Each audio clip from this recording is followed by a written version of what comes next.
In the heart of Azura City, behind the gates of Ivory Estate, lived Amara, a woman the world believed was living the dream.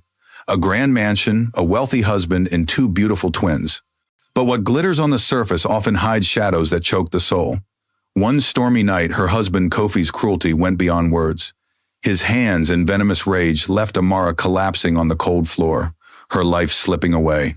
Her 3-year-old twins, Zuri and Zayn, too small to understand death, yet too brave to remain silent, reached for the phone. Their tiny fingers pressed random numbers, sending a desperate cry into the night. On the other end was a stranger, a man whose compassion would ignite a chain of events no one could have foreseen. This story is about betrayal and survival, but also about how innocence and truth can summon strength greater than violence, and how a mother's fall can become the beginning of her rise. Before we dive into this emotional journey, share in the comments where you are watching from and what time it is there. And if you haven't already, subscribe to our channel so together we can keep alive these stories that inspire courage, hope, and healing. Amara's life looked like a polished gem to the world outside. From the busy streets of Azura City, her home at Ivory Gate Estate stood as a symbol of wealth and success. Neighbors admired the high black gates, the polished cars in the driveway, the perfect family that seemed untouchable. To everyone else, she was the luckiest woman alive, married to Kofi Mensah, a powerful businessman whose influence stretched from the local banks to the council halls. Yet within those walls, the truth festered like a wound that refused to heal. Amara had learned long ago that silence was safer than speech. When Kofi berated her, she kept her head down. When he mocked her cooking or the way she dressed, she forced a smile. But nothing could shield her from the venom that flowed through his words, nor from the violence that sometimes followed. Her only light came from her 3-year-old twins, Zuri and Zayn. They were her world, her hope, her reason to survive the storms. Their giggles filled the house, their tiny feet left trails across polished marble floors, and their hugs were the only warmth she knew. On one particular night, the storm outside mirrored the storm inside. Rain slapped against the tall windows and thunder rolled over the city. Amara stood quietly in the kitchen, preparing a simple meal of plantain and stew. She hummed softly, trying to calm her nerves. She knew from the tightness in Kofi's jaw that trouble was brewing. He entered his suit jacket, slung carelessly over his shoulder, the smell of expensive cologne trailing after him. "Look at you," he sneered, his voice sharp as a whip. "Useless. You can't even stand properly without trembling. I wonder sometimes why I keep you here at all." Amara froze, her hands tightening around the spoon. "Please, Kofi." The children. But her words only fueled his fury. He slammed his fist against the table, the sound rattling the silverware. Zuri and Zayn, who'd been playing quietly in the living room, rushed in with wide eyes.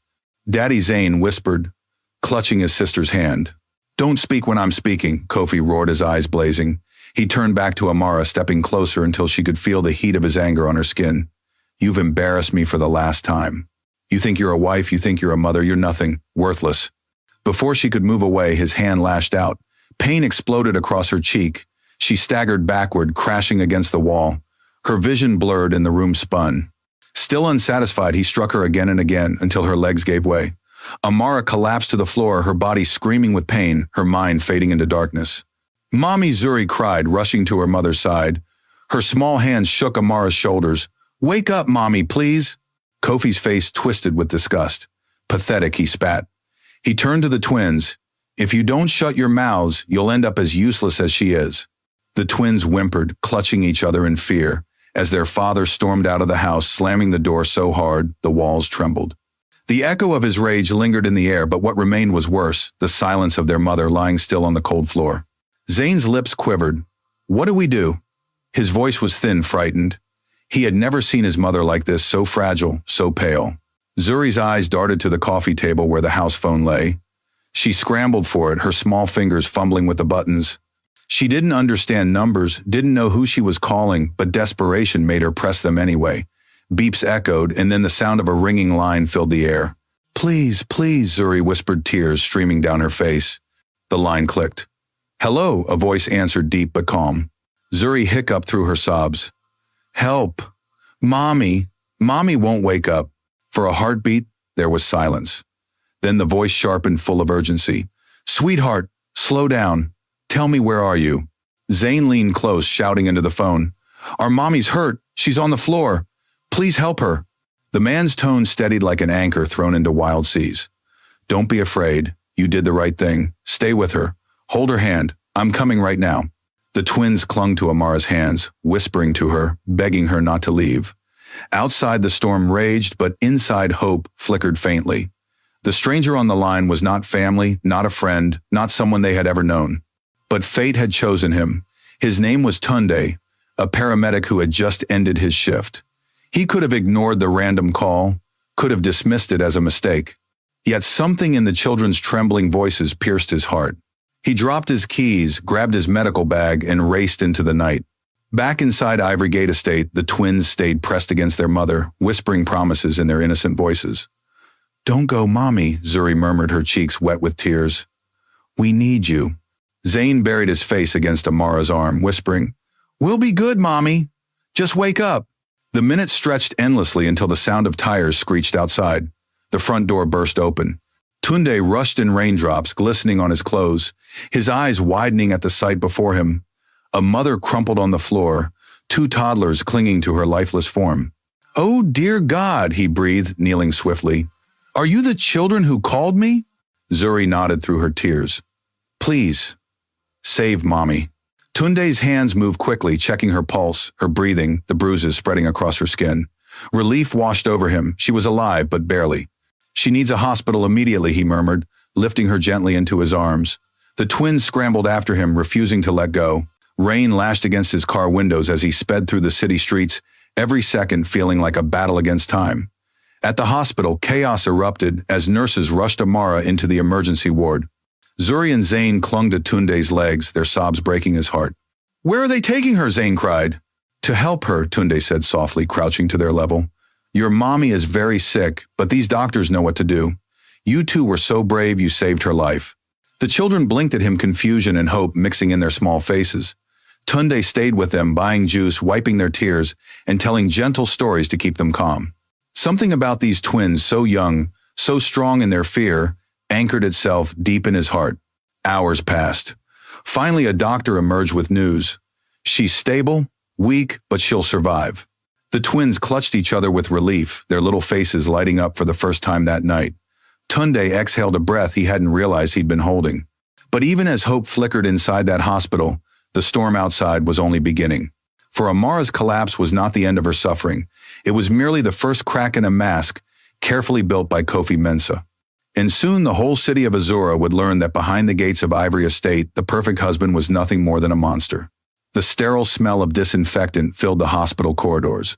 Fluorescent lights flickered above as Zuri and Zayn clung to each other in the waiting area, their small faces pale from exhaustion. Tunde sat beside them, his paramedic bag resting at his feet. He had seen countless emergencies in his years of service accidents, burns, heart attacks, but something about this night was different. He wasn't on duty, and yet his instincts had drawn him here, as though destiny itself had chosen him. Through the glass panel of the emergency room, he caught glimpses of Amara lying on the stretcher. Nurses swarmed around her, their voices urgent but calm. IV drips were set, oxygen masks adjusted. Tunde clenched his fists, willing her to hold on. He looked down at the twins, their small hands wrapped around his arm like lifelines. "Your mommy is strong," he whispered, trying to steady his own voice. "She's fighting." Zayn blinked up at him, eyes wide and wet. "You promise she won't leave us?" Tunde swallowed hard. Promises were dangerous in a hospital, but he could not bear to crush the fragile hope in their eyes. "I promise I'll stay here with you. We'll wait together." Hours passed. When the doctor finally returned, his face grave but reassuring, Tunde stood at once. "She is stable now," the doctor said. "It was close, but she will recover with time and care. She'll need support." The twins let out small cries of relief. They didn't fully understand what stable meant, but they clung to the doctor's words like they were sunlight breaking through storm clouds. It was near dawn when Amara was finally wheeled into a private room. Her face was pale, her lips bruised, her body weak, but she was alive. Zuri and Zayn rushed to her bedside, their little hands clutching hers. For a moment her eyelids fluttered and the faintest whisper escaped her lips. "My babies." The twins sobbed against her arms and Tunde felt an ache deep in his chest. He stepped back to give them space, his heart pounding. He knew the battle ahead was not only medical, but also moral. He had heard enough from the children's cries and seen enough bruises to know this was not an accident. But just as a quiet peace settled over the room, the door swung open. Kofi Mensah entered, dressed in a sharp suit as though he had stepped out of a business meeting instead of his own wife's nightmare. His face was carefully arranged into an expression of concern. A bouquet of roses dangled from his hand. "Oh, my poor Amara," he said loudly, his voice dripping with false pity. "What have you done to yourself this time?" Tunde stiffened. The arrogance in Kofi's tone was unmistakable.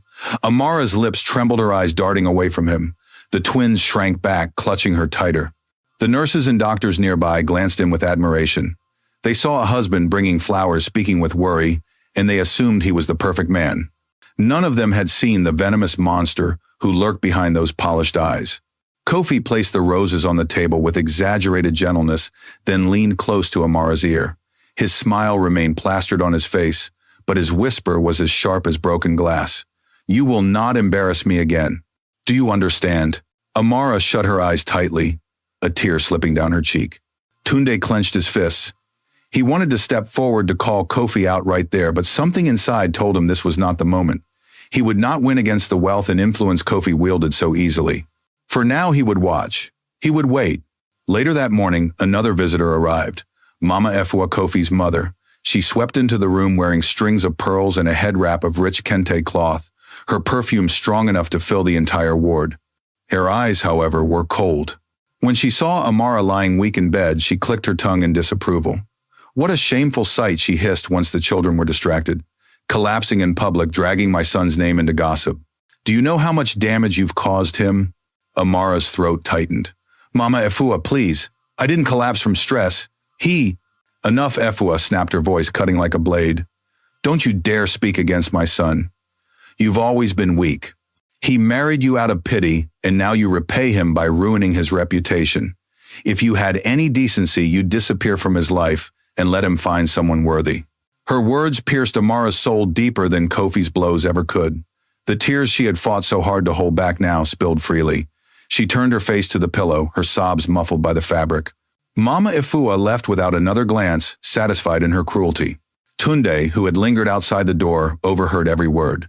His heart raged within him, but again he knew the time wasn't right. He couldn't storm into the battlefield without a weapon. And right now Amara had no weapon, only wounds. That night, as the hospital halls grew quiet, a young nurse slipped into the room. Her name tag read Clara.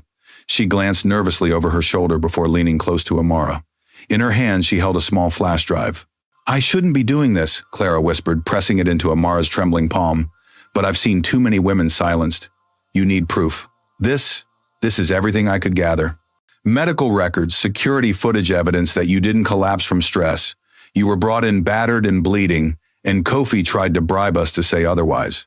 Amara stared at the flash drive, her heart pounding. "Why? Why are you helping me?" Clara's eyes softened with pain. "Because once I was you, and no one helped me." She turned and slipped out before Amara could reply, leaving behind the first weapon Amara had ever held in her war for survival. Amara clutched the flash drive tightly, her tears hot against her bruised skin. For the first time since the night she collapsed, she felt something stir inside her. Not just pain, not just fear, but resolve. Yet fate was not done testing her. 2 days later, while Patricia argued loudly at the nurse's station, Amara overheard two lawyers passing by her room. "Michael Mensah's been liquidating assets quietly," one murmured. "Even dipped into his wife's inheritance, the trust her late father left her, almost half gone now." Amara's blood froze. Her father's inheritance, the money he had worked his whole life to leave her, was gone. Stolen by the very man who had crushed her body and spirit. Her fists clenched around the bedsheets, her chest burning with rage. Kofi had taken everything. Her love, her dignity, her future. But she still had her children. She still had herself. And now she had proof. That night she whispered into the darkness, her voice hoarse but steady. "You wanted me broken, Kofi. But I am not finished. For Zuri, for Zayn, for myself I will rise." Outside the hospital the rain had stopped. The storm clouds parted, revealing the faint shimmer of moonlight. In the stillness, the distant sound of a talking drum carried across Azura City as though the ancestors themselves had heard her vow. Amara's war had only just begun. The days that followed were both agonizing and strangely illuminating for Amara. Her body ached from the bruises Kofi had left, but more than her physical pain, her spirit felt fractured. Every word of scorn he had spat echoed in her mind, like a curse she couldn't shake. Useless, worthless, a burden. Each insult replayed itself in her head whenever she closed her eyes. But each time she looked at Zuri and Zayn sitting at the edge of her hospital bed, whispering, "Mommy, don't cry, we love you," she felt a thin thread of strength pulling her back from the edge. Tunde continued to visit daily. He wasn't family, wasn't bound by any obligation yet. He showed up with small gestures that carried enormous weight. He brought coloring books and crayons for the twins' packets of groundnut sweets that made their little faces brighten, and most of all, he stayed. He didn't ask for anything in return. He just became a steady presence in the chaos, his calm voice and patient demeanor like a shield around them. One afternoon, while Amara was sipping warm porridge, the nurses had brought Tunde sat at her bedside. He looked at her with quiet intensity and said, "You don't have to believe me now, but I've seen survivors before. People beaten down to nothing and yet rising again. I see that in you. The question is, do you see it in yourself?" Amara lowered her eyes, her hands trembling slightly around the bowl. "Kofi has taken everything. My inheritance, my dignity, even the way people look at me. No one believes me, not even his mother." Tunde leaned forward. "Then you start small. You have your children. You have this flash drive Clara gave you. You have me. That's not nothing. Sometimes the smallest fire is enough to burn down a whole forest of lies." His words sank deep into her heart. For the first time in weeks, she felt a faint spark ignite inside her chest. That evening, Amara found herself holding the flash drive tightly. She hadn't dared plug it in yet. Part of her was afraid of what she might see. But another part, the stronger part, knew that proof was the only way forward. She asked a nurse for permission to use the hospital's computer and waited until the ward grew quiet at night. The screen flickered to life, and with trembling hands, she inserted the flash drive. One by one, video clips appeared. In grainy footage, she saw herself being wheeled into the hospital that night, unconscious and bloodied. She saw timestamps that aligned perfectly with the hours she remembered Kofi's attack. She saw documents, medical reports detailing her injuries, broken ribs, severe bruises, concussion. The truth was undeniable. Tears streamed down her face, but these were not tears of despair. They were tears of vindication. "I am not crazy. I am not weak. He did this to me." She quickly copied the files onto a small memory card. Clara had slipped inside the folder as well, tucking it safely into her bag. A weapon, a shield, something she could finally hold against Kofi's lies. The following day, Mama Efua returned as sharp and venomous as ever. She sneered when she saw Amara upright, her twins perched protectively beside her. "So you're still here dragging your feet, embarrassing my son further. Haven't you done enough damage? He should be free of you already." Amara didn't reply. She no longer needed to. For the first time, she felt a surge of quiet defiance rise within her. Say what you will, she thought. The truth will come to light soon enough. Later, when the ward grew quieter, another blow came, this time not from fists, but from whispers. Two junior lawyers walked past her room discussing matters they clearly didn't expect her to overhear.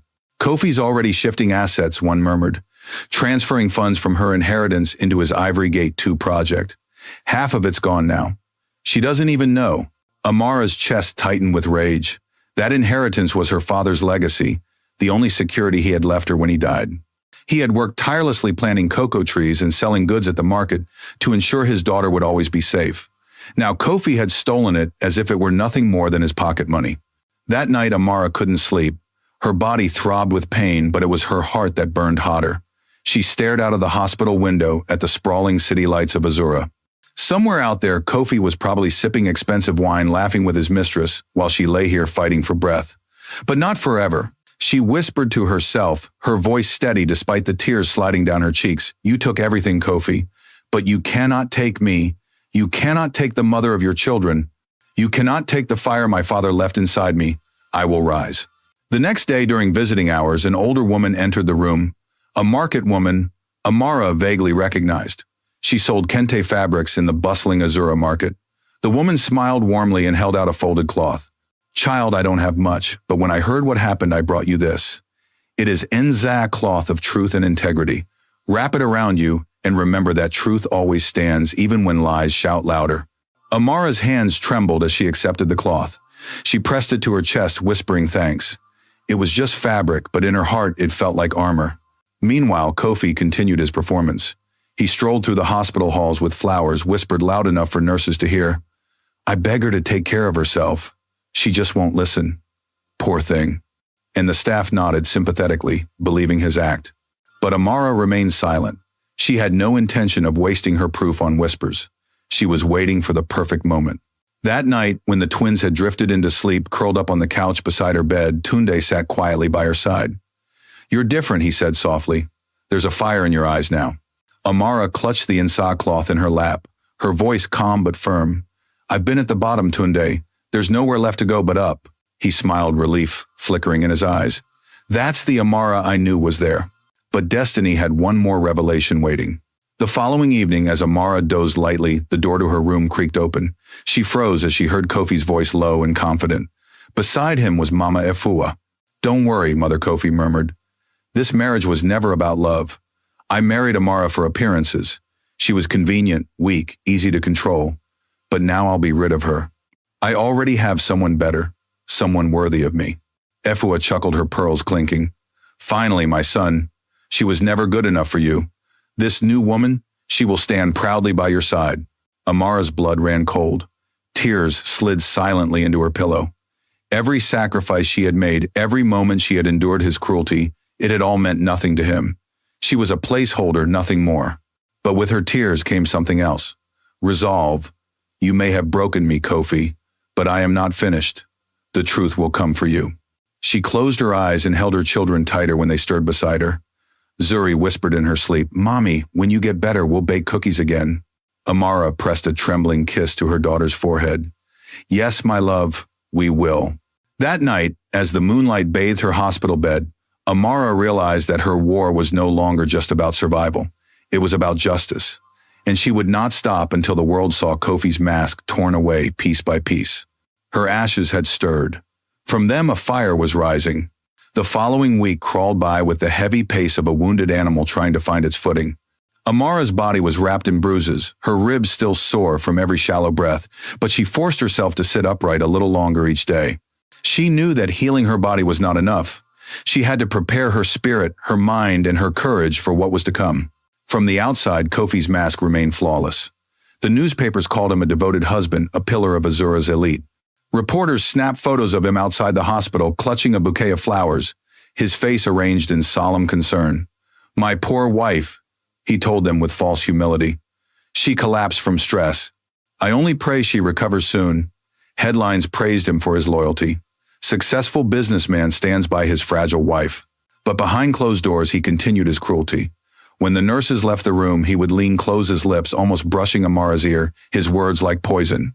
"Don't dare speak. Everyone believes me. If you open your mouth, no one will listen. You're nothing but a weak shadow clinging to life."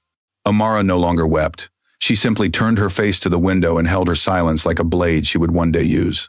It was during this fragile time that Tunde introduced her to something she hadn't expected: community. One afternoon, while the twins napped curled together on the sofa in her hospital room, Tunde entered with 3 women she had never met. Their faces were kind, their clothes modest but vibrant with African prints, and their eyes carried the weight of women who had walked through fire and survived. "This is the Moonlight Circle," Tunde explained softly. "A community group.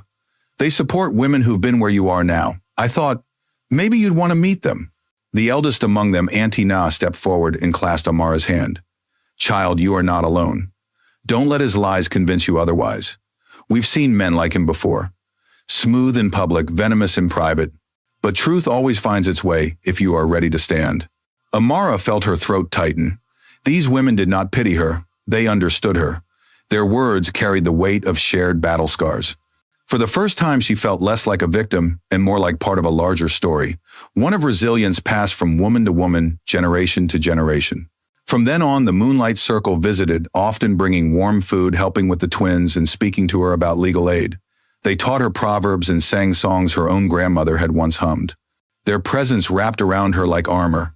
But as her support grew, so did the danger. One evening, Amara was dozing lightly when the door cracked open. She kept her eyes closed, feigning sleep, and heard Kofi speaking on the phone. "Yes, darling," his voice purred. "The divorce papers will be ready soon. We'll make our announcement at the gala. Everyone will see us together, and Amara will fade into the background where she belongs." Her heart clenched. Announcement, gala. The venom in his tone was unmistakable. He wasn't simply discarding her. He was planning to humiliate her, publicly replacing her with another woman before she had even healed. Tears slid silently down her face, but they were not tears of weakness this time. They were tears of rage. No more. He may have thought me broken, but I will not fade. Not this time. The next day, as if fate were listening, another gift of strength arrived. A market woman, she vaguely remembered the same one who had given her Enza cloth, came again. This time she brought a small leather pouch. Inside was a carved wooden amulet, shaped like a rising sunday. This belonged to my grandmother, the woman said. When I heard your story spreading through the market, I knew you needed it more than I. It is for protection. Wear it and remember, no darkness lasts forever. Dawn always comes. Amara's hand trembled as she accepted the amulet. She tied it around her neck, its weight grounding her, reminding her that her fight was not just hers. It carried the strength of others who believed in her. Meanwhile, Kofi's performance grew bolder. He arrived daily with roses and loud declarations of worry enough for the hospital staff to nod in sympathy. I've sacrificed so much, he sighed loudly to a friend in the corridor. I stand by her despite how difficult she makes it. She doesn't appreciate me, but I endure. Amara bit her tongue. She would not waste her truth on whispers. She had proof now, USB files, financial records, whispered in corridors, even her children's innocent testimonies. But she knew timing was everything. One night after everyone had left, Tunde sat quietly beside her. You've been gathering strength, he said softly. I can see it. But Amara's strength needs direction. What do you plan to do with it? Amara held the Enza cloth in her lap, the amulet resting against her chest. He thinks he can ruin me at his gala. He thinks he can throw me away in front of the whole city. But if he wants a stage, she lifted her chin, her voice steady, then I will give him a performance he will never forget. Tunde's eyes widened. You mean? Yes, Amara said. I will reveal him, not just to a few people, to everyone.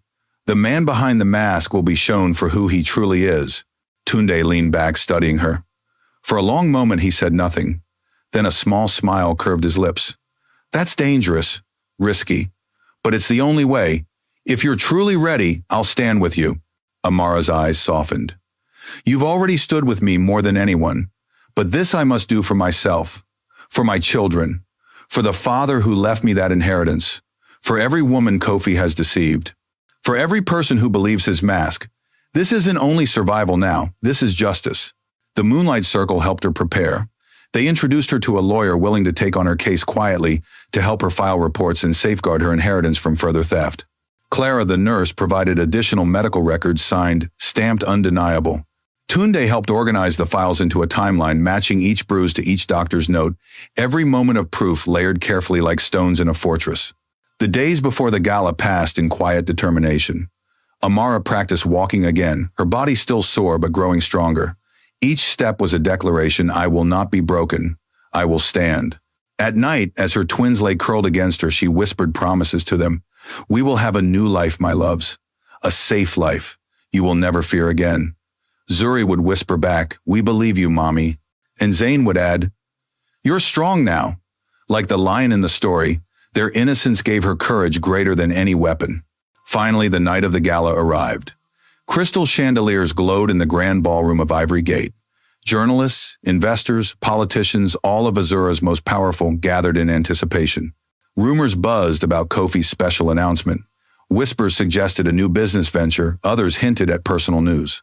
Kofi entered dazzling in a tailored suit, his mistress at his side, dressed in shimmering silver. Cameras flashed, and the crowd cheered. He stood tall, every inch the perfect man he had crafted himself to be. But just as the orchestra swelled, the doors creaked open. A hush fell. Heads turned. And there she was. Amara. Thin from weeks in the hospital, faint marks of healing still visible on her face, but her posture was straight, her eyes burning with quiet fire. She wore a simple black dress, nothing compared to the glittering gowns around her, but across her shoulders was the Enza cloth, and around her neck the rising sun amulet glowed softly under the lights. Gasps rippled through the crowd. Isn't that his wife, they whispered. I thought she was gravely ill. Kofi's face froze his smile, faltering for the first time. The mask cracked, if only slightly. Amara stepped forward, her heels clicking against the marble. Her voice rang steady across the hall. Don't worry, Kofi. I won't take long. I only came to speak the truth. The crowd leaned in breathless. Kofi laughed, hollow and brittle. Darling, you're unwell. Everyone knows you've been under stress. Perhaps you should rest before you embarrass yourself. But Amara shook her head, and with a single nod to Tunde at the back of the room, the projector lit up, not with Kofi's polished presentation, but with the truth. The ballroom dimmed as the projector cast harsh light onto the wide white screen. At first, guests expected to see Kofi's grand announcement and expansion of Ivory Gate Estates, or perhaps the introduction of a new partnership. Instead, what greeted them was something darker, rawer, and impossible to deny. The room fell into a hush. A shaky recording played Clara's hospital footage, stitched together with a careful hand. Kofi's voice rang through the speakers, his venom undeniable, his words laced with the same cruelty Amara had endured. "You're worthless," he sneered in the recording. "You should just die and save me the trouble." Gasps rippled through the audience. A woman in a sequin dress pressed her hand over her mouth. A journalist clutched his pen tighter, already scribbling furiously. Another clip rolled, Kofi standing over Amara, berating her, "This is my house, my money, my life. You're nothing but dead weight." Kofi lurched forward toward the projector, his composure cracking. "Turn it off," he barked at the technicians, his carefully cultivated smile gone replaced by the rage he usually reserved for private walls. But Amara's voice cut through the chaos, steady and sharp as a blade. "No, Kofi, tonight I speak, and everyone will hear." The next slides illuminated the room with undeniable evidence, medical reports signed by doctors, security footage of Amara, wheeled into the hospital, bruised and bloodied timestamps, aligning perfectly with the night of her collapse. Then came the financial documents, transfers from Amara's trust fund into Kofi's business accounts.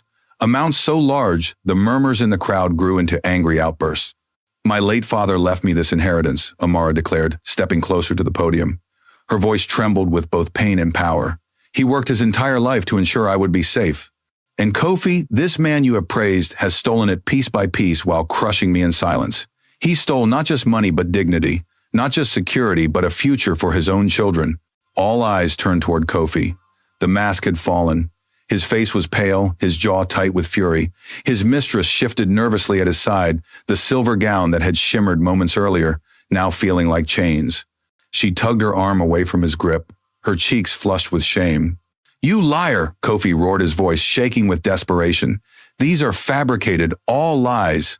But the room was no longer on his side. Investors shook their heads, muttering about betrayal. Journalists surged forward, cameras flashing. Politicians whispered to one another, some already distancing themselves from him. And then came the final blow. Mama Efua, seated in the front row, clutching her pearls with trembling fingers. She rose unsteadily, her eyes darting between her son and Amara. "Michael, tell me this isn't true," she whispered, using his middle name for the first time in years, her voice filled with horror. But for once, Kofi had no rehearsed answer. He sputtered, stammered his words, breaking apart like glass underfoot. "Mother, she set me up. Amara's voice rose above his faltering excuses, firm and resolute. "This is the man you've admired. This is the man I married.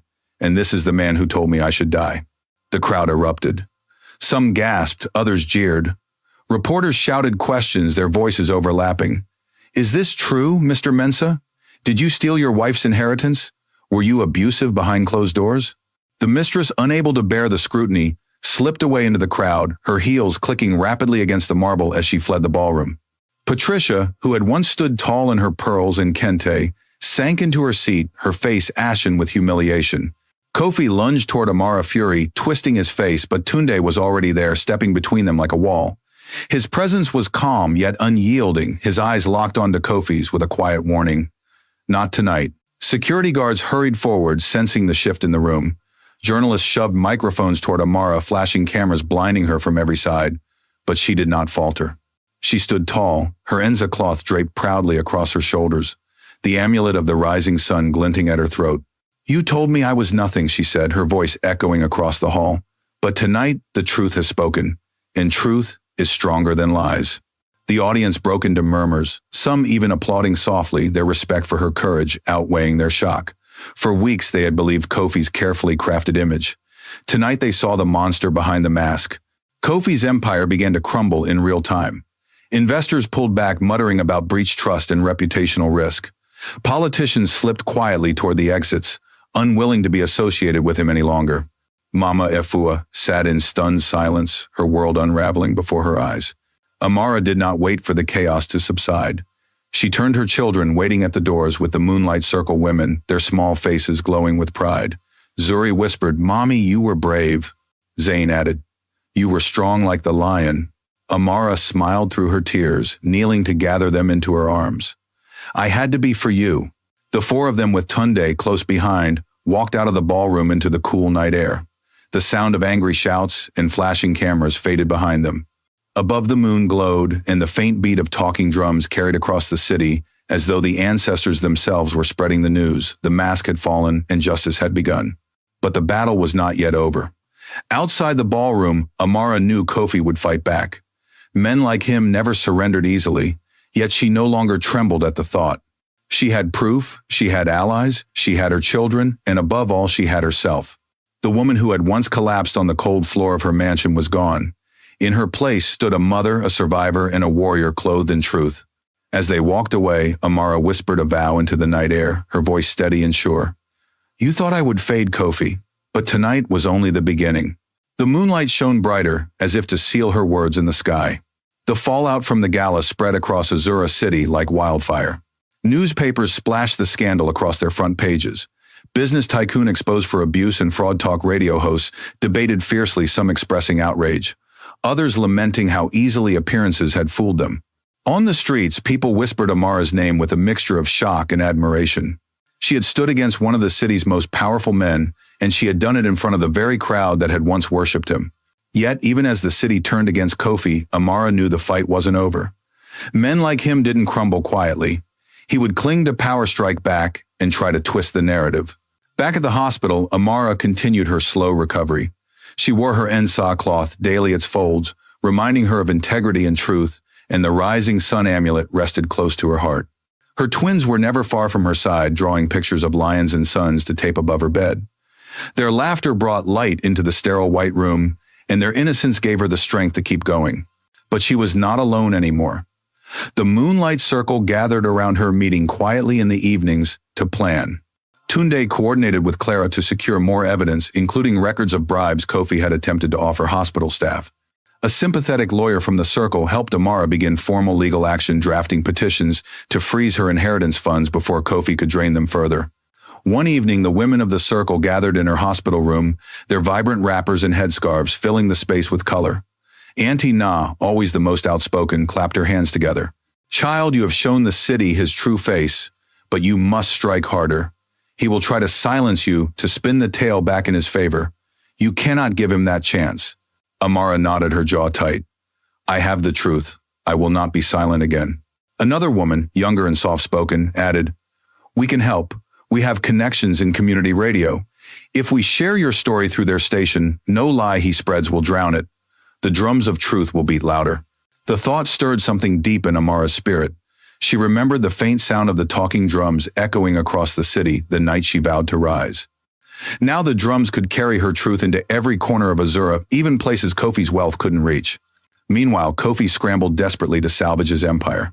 He stormed into his offices, berating his staff, demanding loyalty. Many resigned quietly, unwilling to be tethered to a sinking ship. Investors froze their accounts, and whispers of police investigations grew louder. But Kofi still held influence, and his arrogance was far from broken. At one press conference, he appeared with Mama Efwa by his side. His voice dripped with false sincerity as he said, My wife is confused, manipulated by outsiders who seek to destroy our family. I love her dearly, and I only want her well-being. These so-called recordings and documents are fabricated by jealous rivals. But the more he spoke, the less people believed him. Too many witnesses had seen the raw footage at the gala. Too many records existed that couldn't be erased. His mistress had disappeared from public view, and whispers suggested she had left the country in shame. Back in her hospital room, Amara listened to the press conference on the small television mounted on the wall. She didn't cry, she didn't shake. She simply looked at Tunde, who sat in the chair beside her. He's still playing the role, she said softly, but the audience is gone. Tunde gave a small nod. Masks don't last forever. Yours has already burned his to ash. Amara smiled faintly, though exhaustion tugged at her eyes. Then let the drum speak louder than him. The following week, with help from the Moonlight Circle, Amara recorded her testimony. Her voice was calm but firm.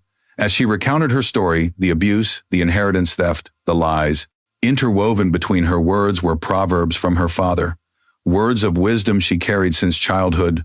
When the lioness rises, even the forest grows silent. The recording was broadcast through Azura's community radio and amplified by the rhythmic beats of the talking drum. The sound carried into markets, into buses, into villages at the city's edge. Her story no longer belonged to whispers, it belonged to the people. The response was overwhelming. Women began calling into the radio station sharing their own stories of hidden abuse. Men spoke of shame for once ignoring the signs. Youth groups organized discussions about dignity, inheritance, and the dangers of blind admiration for wealth. Amara's courage had lit a fire that spread beyond her own survival. But Kofi's wrath was not idle. That very night, as the twins slept curled on the couch and Amara rested in her bed, the door to her hospital room creaked open. Two men in dark suits stepped inside, their movements sharp, their voices low. "She needs to come with us," one of them said firmly. Tunde, who had insisted on staying the night, rose instantly. His stance was calm, but his eyes were steel. "She's not going anywhere. If you want her, you go through me." The men hesitated. They weren't expecting resistance. Behind them, the Moonlight Circle women appeared, summoned by a quiet message Tunde had sent earlier. They blocked the hallway, their bodies forming an unyielding wall. Auntie Na held up her hand. "Not tonight, not ever again. This woman is under our protection." The men exchanged a glance and retreated, muttering curses under their breath. They knew they had failed. Amara sat trembling, her hands clutching the Enza cloth. For a moment, fear threatened to undo her, but then she looked at her children sleeping peacefully, despite the storm. She straightened her back, wiped her tears, and whispered to herself, "I will not be taken. Not this time." The next morning, news of the attempted intimidation spread. People were outraged that Kofi would stoop so low. Police began investigating, and though Kofi denied any involvement, his grip on the narrative slipped further. Amara met with her lawyer, signing documents to freeze the remaining inheritance and file charges against Kofi for both abuse and fraud. Each signature felt like a nail in the coffin of his empire. One evening, Clara visited again. She sat quietly by Amara's bedside, her eyes full of pride. "You're stronger than I ever was," she admitted softly. "You're not just surviving, you're changing everything. For yourself, for your children, for women like me." Amara reached out, squeezing Clara's hand. "I wouldn't be here without you. Without the circle. Without Tunde. You gave me back my voice." Clara shook her head. "No, you always had it. You just needed to hear it again." That night, as the city quieted and the drums faded into the distance, Amara whispered to her sleeping twins, "One day you will grow tall and strong. You will know that truth is worth more than gold. And you will never fear a mask because you will have seen it fall." The road ahead remained uncertain. Court battles loomed and Kofi's fury would not disappear overnight. But Amara no longer felt like the broken woman who had collapsed on the floor of her mansion. She was something more, something unshakable. She was a mother clothed in truth, a survivor armed with proof, a woman whose rise had only just begun. The weeks that followed marked the slow, deliberate rebuilding of Amara's life. Her body still ached with the memory of Kofi's violence, but the pain no longer defined her, it fueled her. Each bruise was a reminder not of her weakness, but of the strength she had summoned to stand tall in the ballroom, to speak her truth when the world expected her silence. Physical therapy sessions became her new battlefield. Each morning she forced her weary muscles to move, stretching, walking, bending, until the sweat stung her eyes. The therapist marveled at her determination. "Most patients this injured take months to progress this far," one remarked. Amara simply smiled faintly and said, "I have 2 reasons to heal quickly. Their names are Zuri and Zayn." Her children were her constant companions, their innocent chatter lifting the heaviness in the air. They would cheer when she took a few extra steps, clap when she managed to lift a cup without trembling, and curl up beside her at night whispering, "Mommy, you're stronger every day." Their faith was pure and unyielding, and Amara drank it like medicine. Meanwhile, the Moonlight Circle expanded their efforts. What began as quiet visits to her hospital room grew into full-blown strategy meetings. They helped Amara sift through the evidence Clara had given her, piecing together a story that was airtight and undeniable. Every medical record, every financial statement, every security tape was organized meticulously into folders. Tunde assisted, using his training as a paramedic to align timestamps and notes with clinical precision. "This isn't just about you anymore," Auntie Na told her during one late-night meeting. "This is about every woman who has been silenced. When you rise for them too." Amara nodded, clutching her Ensa cloth around her shoulders. "Then let's make sure I rise high enough that no one can push me down again." Her strength grew not only from therapy and planning, but also from culture and memory. She often remembered her father's voice deep and steady as he recited proverbs to her as a child. When the storm passes, the tree that bends survives while the rigid one breaks. She had bent under Kofi's cruelty for years, but she had not broken. Now she was learning to stand upright again. One afternoon, she ventured out of the hospital for the first time since her collapse. Wrapped in her ensa cloth, she walked carefully through the bustling market of Azura, flanked by women of the Moonlight Circle and holding the twins' hands. Heads turned as she passed. Some whispered, others called out blessings. "Stay strong," Amara shouted one vendor. "We are with you," cried another. The old market woman who had given her the cloth of integrity approached again, smiling warmly. She pressed a folded kente scarf into Amara's hands. "Take this too. It is Ensa's sister, Akofena, the symbol of courage. Wear it when you face him again. Let everyone see that you are armed, not with weapons, but with truth." Tears stung Amara's eyes as she embraced the woman. "Thank you. I will not forget this kindness." At home, no longer the mansion where shadows lived, but a small rented apartment provided by the Circle, Amara began writing. Page after page, she poured out her memories, Kofi's insults, his fists, his theft. It was painful, but also cleansing, a record, she told herself, so that even if he tries to erase me, my story will remain. Tunde visited often, sometimes bringing food, other times just sitting quietly, while the twins climbed into his lap with giggles. He respected Amara's space, never overstepping, but his presence was steady and comforting. One evening, as the sun set over the city and painted the sky gold, he said softly, "You know you don't have to fight alone. There are men who will stand beside women without wanting to own them." Amara met his gaze, her heart tightening. "I know," she whispered, "and I see you." For a moment, silence stretched between them, filled only by the distant hum of drums from the marketplace. She wasn't ready to open her heart again, but she no longer felt the icy chains of isolation. For now, that was enough. Still, the threat of Kofi loomed. Word spread that he was preparing for court, hiring expensive lawyers and plotting to reclaim his reputation.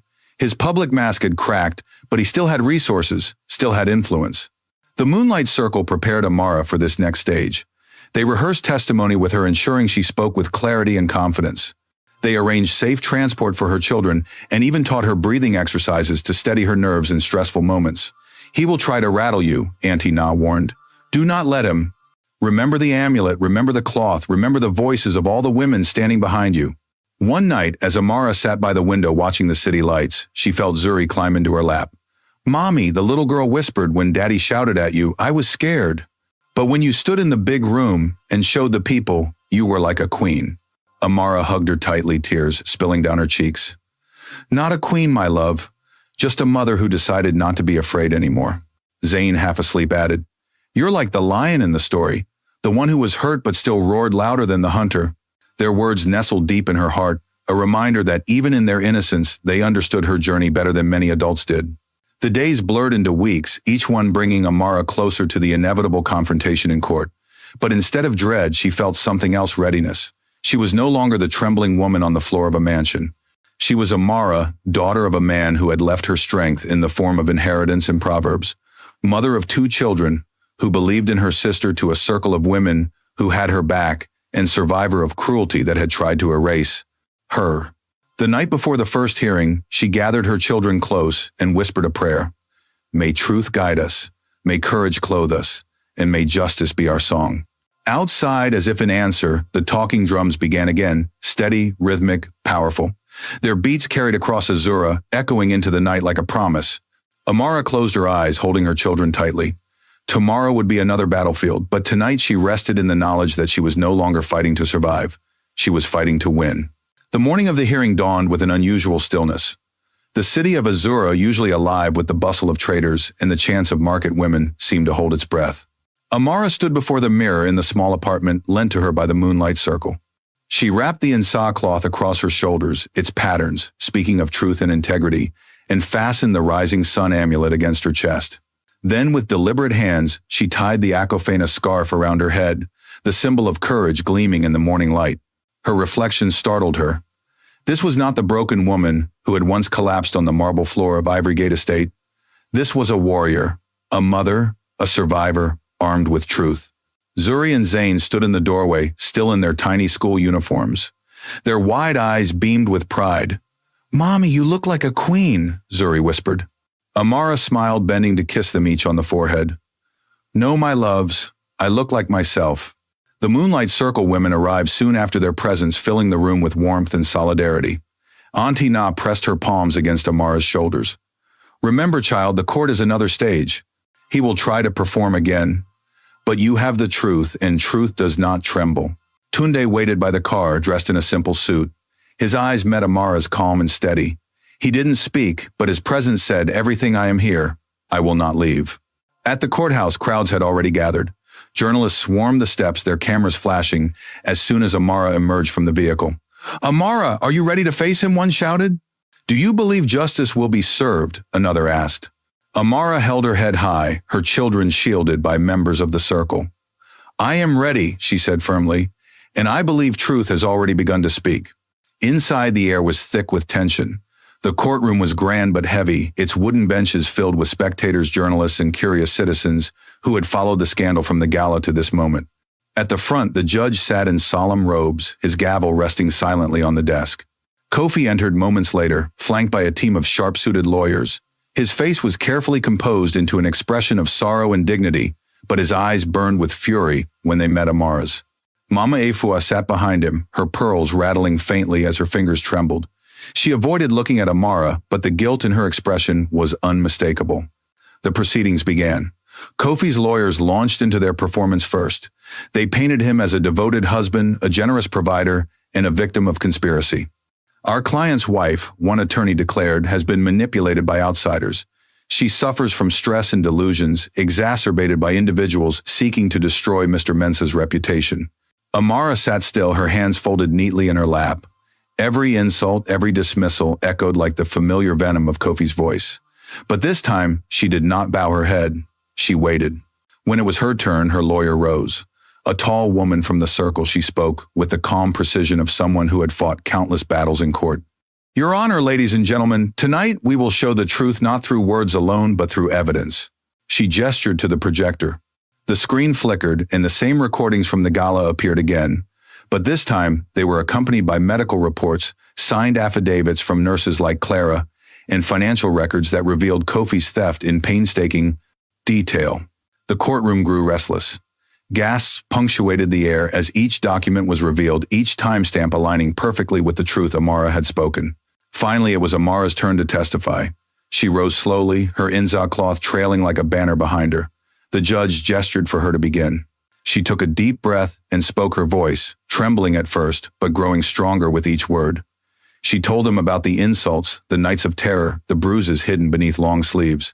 She spoke of her children's cries of collapsing on the cold floor of Zuri and Zayn, dialing a stranger in desperation.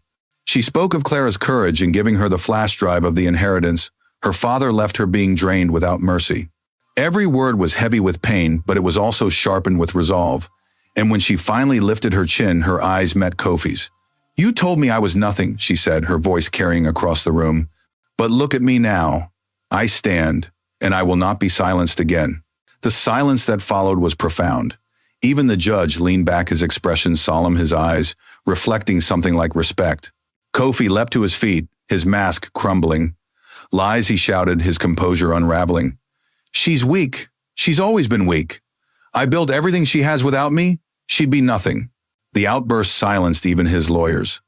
Gasps filled the courtroom, and for the first time the mask Kofi had worn so flawlessly cracked in front of the public eye. The judge banged his gavel sharply. "Order, Mr. Mensah, you will control yourself." But Kofi's rage was uncontrollable. He turned to the spectators, his arms raised as though he could still convince them. "She wants to destroy me because she envies me, because she knows I deserve better." The murmurs of the crowd shifted no longer in his favor. They had seen the evidence. They had heard Amara's voice. And now they saw his unmasked arrogance firsthand. Amara stood silently, her children watching from the benches. Zuri whispered to her brother, "Mommy's winning." The hearing concluded with the judge announcing that a full trial would proceed, but with the evidence presented, he authorized immediate protective measures for Amara and her children, as well as a freeze on all contested assets. The courtroom erupted in murmurs again, this time with admiration for Amara's courage. As she left the courthouse, the drums in the street began to play steady, defiant resonant. Crowds gathered, cheering her name. Amara, Amara, they chanted, not as a victim but as a symbol of resistance. Tunde walked beside her, the twins clinging to his hands. You did it, he whispered. Amara's eyes shone with unshed tears. No, she replied softly. We did it. Every woman who stood with me, every child who gave me strength, every voice that refused to stay silent. And as the crowd's cheers echoed into the sky, Amara realized that this battle, though not yet finished, had already reshaped her life. She had not only fought for herself, she had lit a fire that could never again be extinguished.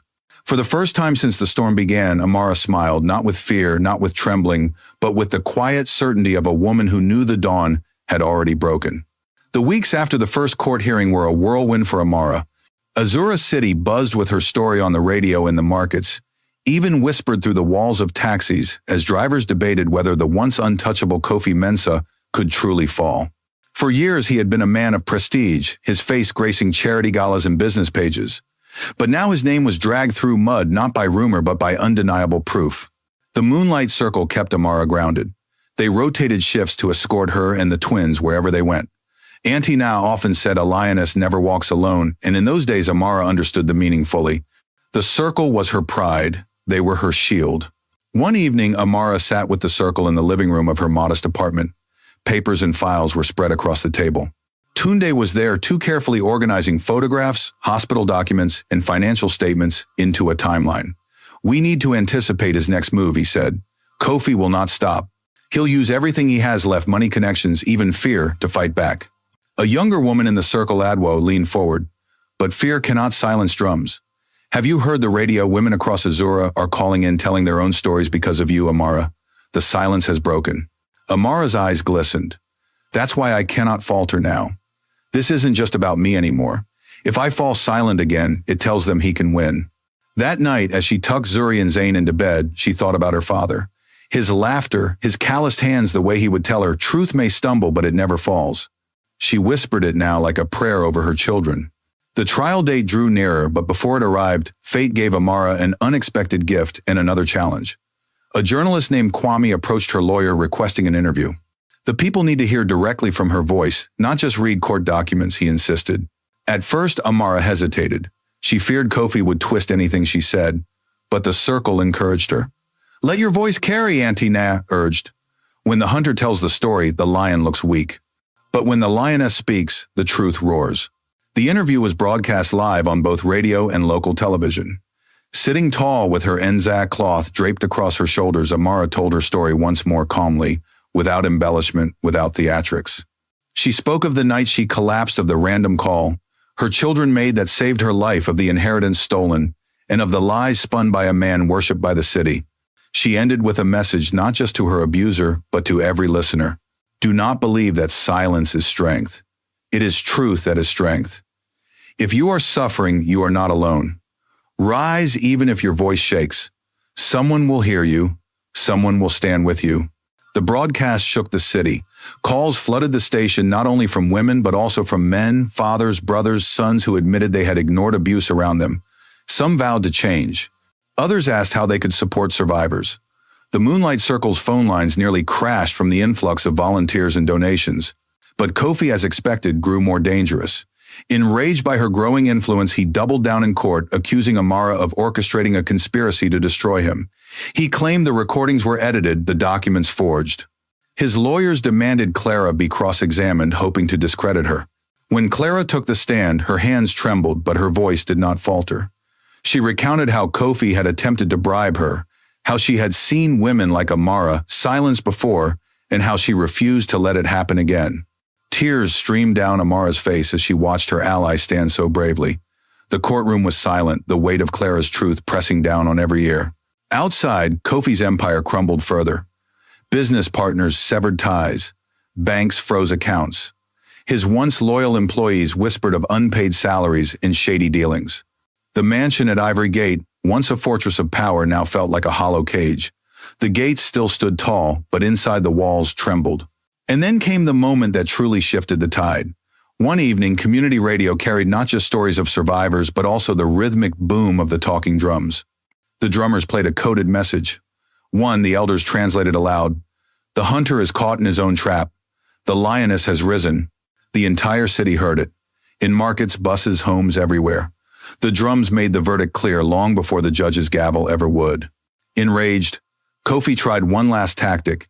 He hosted a private gathering inviting allies to hear his side of the story.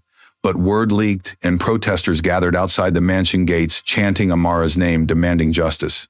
The perfect image he had spent years building had shattered beyond repair. Meanwhile, Amara continued to rebuild her spirit. Physical therapy advanced. She could walk longer distances, even carry Zayn on her hip without pain. The circle taught her meditation, proverbs, and songs of strength. The twins thrived in the stability of their new home, their laughter filling the rooms with light. One night, as she sat writing in her journal, Tunde joined her on the balcony. The air was cool, the city lights glowing below. "You know," he said softly, "I've seen many rescues. Some people survive but remain broken inside. Others rise stronger than before. You've become more than even I imagined." Amara looked at him, her heart heavy with gratitude. "I could not have done it alone. You were the first to answer when no one else could hear us." He smiled, shaking his head. "No. The ones who saved you were those two little warriors with trembling hands who pressed random numbers. I just followed where destiny led me."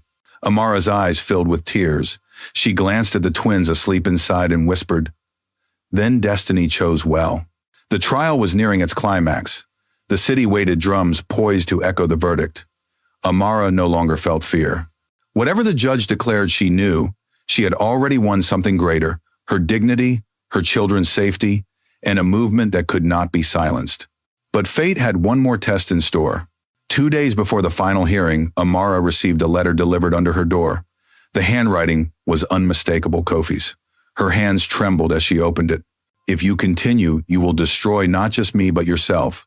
Step aside gracefully, and I will spare you further shame. Defy me, and you will regret it for the rest of your life." Amara read the letter twice. Then she folded it neatly, handed it to her lawyer, and said, "Add this to the evidence." Her voice was calm, resolute. The lioness did not flinch at the hunter's threats anymore. Outside, as if the ancestors themselves answered her, the drums began to beat again, slow, steady, unyielding. And Amara knew the final battle was about to come. The courthouse was more crowded than ever on the final day of the trial. From the marble steps to the wide oak doors, people gathered in throngs, journalists with cameras at the ready, neighbors from the markets, curious citizens who had followed Amara's story from whispers to headlines. The sound of drums echoed faintly in the distance, as though the very city beat with anticipation. Amara arrived flanked by the moonlight circle, her twins, walking proudly at her side, their tiny hands clutching hers. She wore the ensa cloth once more, with the akofena scarf tied firmly around her head and the rising sun amulet resting against her chest. She was no longer a woman hiding behind fear. She was a vision of resilience, clothed in symbols of truth, courage, and dawn. Inside the courtroom, the air was electric. Kofi sat with his team of lawyers, his face carefully composed, but his eyes betraying sleepless nights and mounting desperation.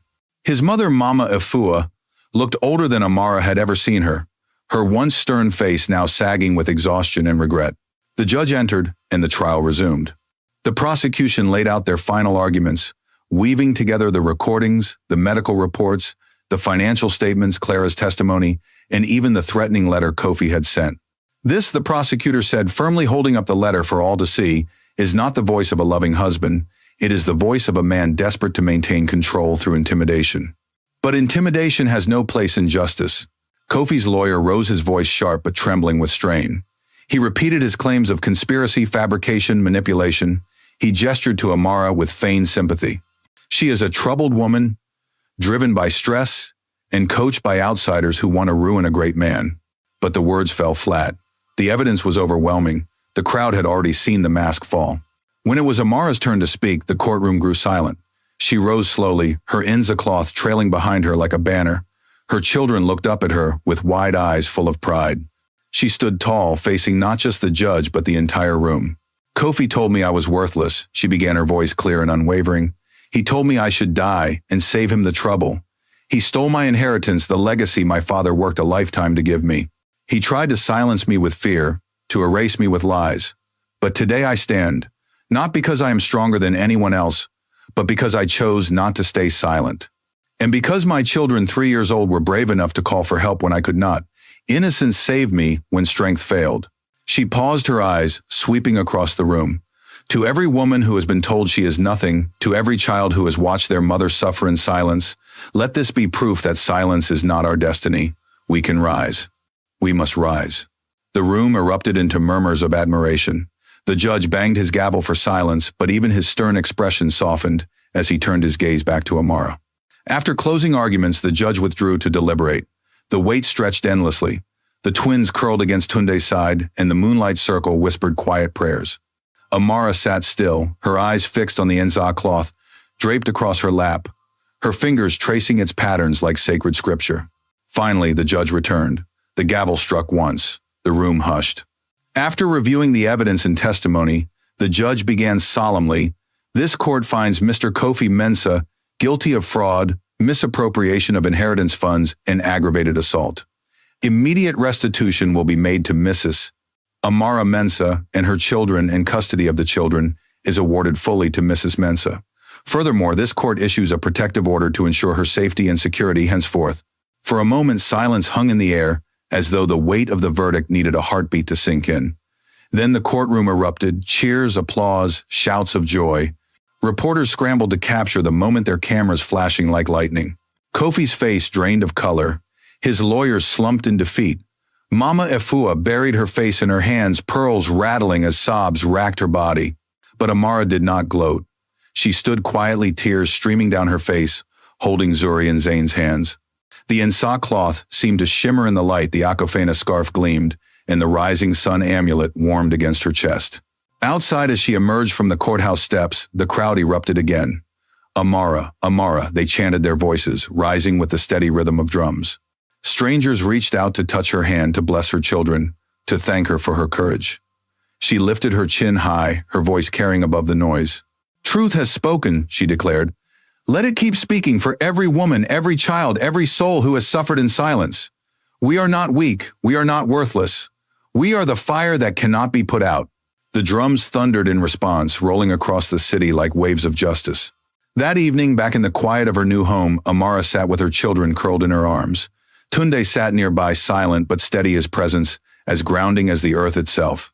The moonlight circle women had brought food, songs, and laughter, filling the space with warmth. For the first time in years, Amara felt peace. She pressed a kiss to Zuri's hair, then to Zane's. "We are safe now," she whispered, "and we are free."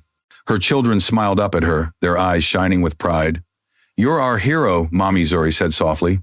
"No," Amara replied, her tears glistening in the candlelight. "We saved each other." Outside, the drums continued their steady rhythm, carrying her story through Azura and beyond. The city would not forget what had happened, neither would she.